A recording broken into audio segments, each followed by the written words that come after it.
Hello అందరికీ. Happy Vinayaka Chavithi. Last వీడియోకి కంటిన్యూయస్‌గా ఇది. ఇక్కడ మేము అన్ని ప్రసాదాలు చేసి దేవునికి అలంకరణ స్టార్ట్ చేశాము. అలాగే ఇక్కడ దేవుడికి బ్యాక్‌గ్రౌండ్‌లో ఉన్న డెకరేషన్ గానివ్వండి, దేవుడు వినాయకుడు ఎలా ఉన్నాడు అనేది చెప్పండి. మీరు మీ ఇంట్లో వినాయకుడిని పెట్టుకుంటారా లేదా అనేది కూడా చెప్పండి. మేమెప్పుడు పెట్టుకోలేదండి. ఈ ఈ సంవత్సరం ఫస్ట్ టైం పెట్టుకుందామని ఇంట్లో తీసుకొచ్చాము. ఇక్కడైతే దేవుడికి దీపాలంకరణ చేసి దీపాల వెలుగుల్లో వినాయకుడిని అలంకరణ చేస్తున్నాను. ఇక్కడ మేము చేసిన ప్రసాదాలేంటి అనేవి నేను చూపిస్తాను. దేవుడికి ఇష్టమైన ప్రసాదాలన్నీ చేశాను. ఎందుకంటే ఫస్ట్ టైం ఇంట్లో పెట్టుకుంటున్నాం కదా!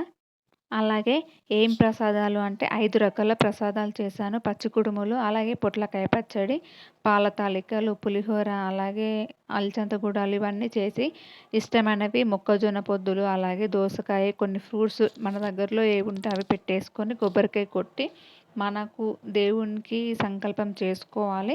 ఇక్కడ మేమందరము మొక్కి తర్వాత మా పాపని వీడియో తీశానన్నమాట. ఇక్కడ మాకు డెకరేషన్ ఎలా ఉంది? ఫస్ట్ టైం చేసుకున్నా కూడా ఏదైనా మిస్టేక్ ఉందా? అనేది మీరు చెప్పండి.